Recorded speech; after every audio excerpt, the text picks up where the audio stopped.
અને ટેવ વસ્તુ એવી છે કે માણસ પાસે શું શું નથી કરાવતી.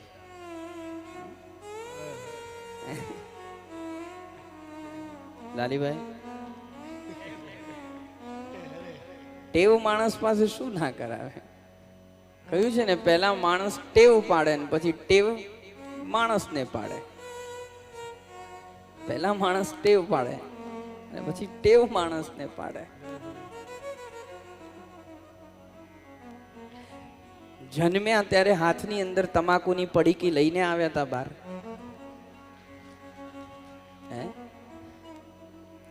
મસાલો લઈને આવ્યા હતા. આમ બહાર આવ્યા એટલે એક હાથમાં બુધાલાલ ને એક હાથમાં ટોટી હતી.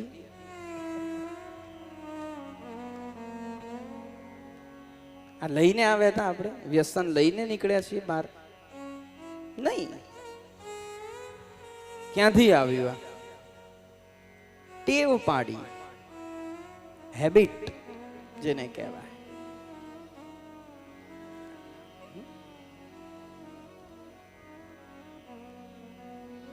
ભગવાને આટલું સરસ મજાનું માનવ જીવન આપ્યું છે અને માણસ વ્યસનની અંદર એને વેડફે તો એના જેવો બીજો કોઈ મૂર્ખો ખરો?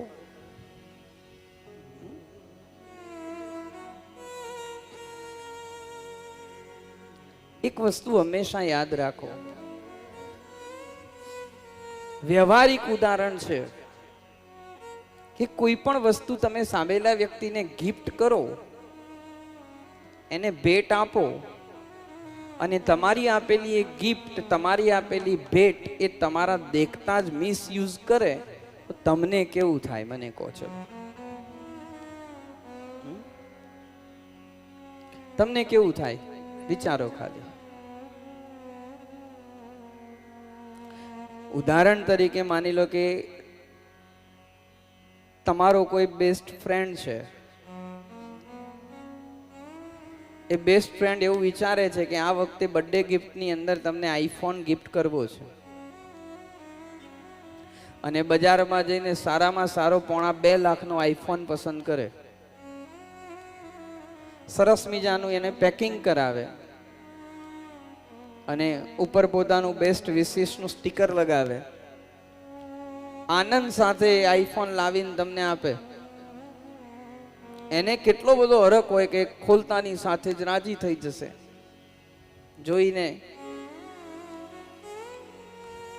હેપી બર્થડે કહીને તમને આપે.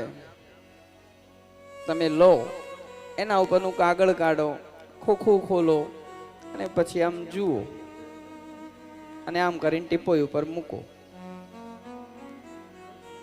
પેલો જોઈ રહ્યો છે. તમારા ઘરમાં તમારું નાનું છોકરું રમતું રમતું આવે ને ટીપોઈ ઉપરથી આ એરો ફોન લે ને એને મોઢામાં ગાલે ને થૂંકવાળું કરે ને પછી 2-3 વખત એના હાથમાંથી એ પડી જાય ને પછાડે ને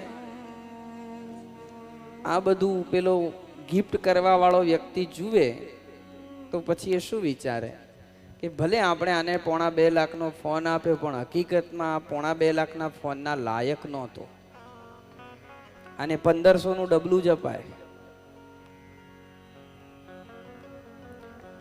એમ ભગવાને આટલું સરસ મજાનું માનવ જીવન આપણને આપ્યું છે અને આ જીવનનો જ્યારે આપણે દુરુપયોગ કરીએ તો એને જોઈને ભગવાન દુઃખી થાય કે ન થાય? આ સરસ મજાનું મુખ ભગવાને આપ્યું છે, આટલું સરસ મજાનું મોઢું શા માટે આપ્યું છે? મુખમ પવિત્રમ યદિ રામ નામમ. ભગવાને આટલું સુંદર મજાનું મુખ શા માટે આપ્યું છે? ભગવાનનું નામ લેવા માટે. એના બદલે પછી આ મોઢાની અંદર તમાકુ નાખીએ, ગુટકાઓ ખાઈએ, મસાલા ખાઈએ અને ગટરની જેમ આનો ઉપયોગ કરીએ તો પછી ભગવાન શું વિચારે કે આને ગટરમાં રહેવું બહુ ગમતું લાગે છે, લાવ આવતો જન્મ. કારણ કે બધાની આપણે બોલીએ તો છીએ ને, બધા કંઈ ગાંડા તો નથી. બધાને ખબર પડે છે કે બધાની અંદર ભગવાન બેઠો છે અને બેઠો છે એટલે આપણે બેઠા છીએ. એટલે એટલી તો ખબર પડે જ છે કે ભીતર ભગવાન બેઠો છે અને આપણે જે કંઈ પણ પધરાવીએ છીએ જાય છે બધું ભગવાન જોડે. તમે જેટલું સારું પધરાવો છો એ બધું સારું ભગવાન જોડે જાય છે અને તમે જેટલું ગંદુ, ગલત અને ખરાબ પધરાવો છો એ પણ ભગવાન જોડે જાય. તો તમે દુઃખી કોને કરી રહ્યા છો? તમારી અંદર રહેલા ભગવાનને દુઃખી કરી રહ્યા છો. બીડીઓ પીએ, સિગારેટ પીએ, ત્યારે અંદર કોનો શ્વાસ રૂંધાય? ભગવાનનો રૂંધાય છે. થોડા સમજદાર બનીએ. તમે વ્યસન કરો છો, દારૂ પીવો છો કે તમાકુ ખાઓ છો, ગુટકા ખાઓ છો, સિગારેટ પીવો છો એટલે તમે ખરાબ છો એવો કહેવાનો મારો આશય નથી. તમે ખરાબ નથી, પરંતુ તમારું ઘણું બધું ખરાબ થાય છે. તમારું શરીર બગડે છે, તમારા સ્વાસ્થ્યને એની અસર થાય છે, એના કારણે તમારો પરિવાર પણ પરેશાન છે. આમાંથી એવી કઈ ઘરવાળી છે કે એને પોતાનો ધણી મસાલા ખાઈને પિચકારીઓ મારે ગમે છે? હાથ ઊંચો કરજો જરા.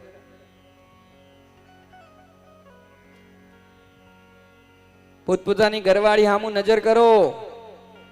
થયો છે હાથ ઊંચો? એનું મતલબ નથી ગમતું.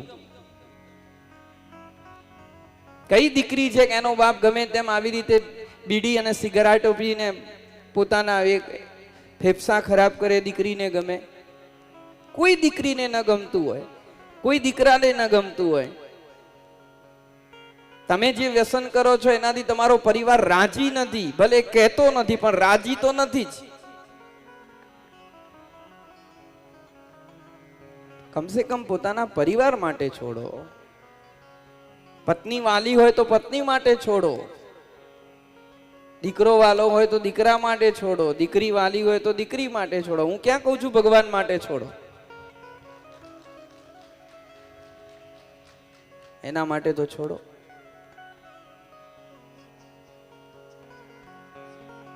આર્થિક રીતે આપણે હેરાન થઈએ છીએ.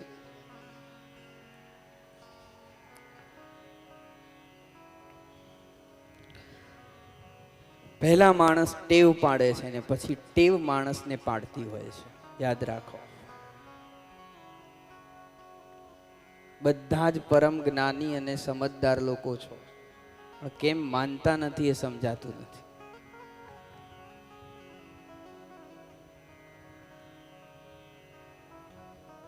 વ્યસન છોડો વાલા, વ્યસન છોડો.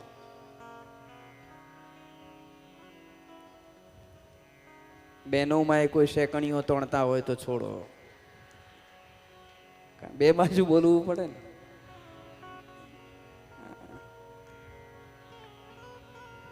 નહીં તો ઘણા એવા આ બાજુ હોય, એવું નથી કે આ બાજુ જો, આ બાજુ હોય ખરા.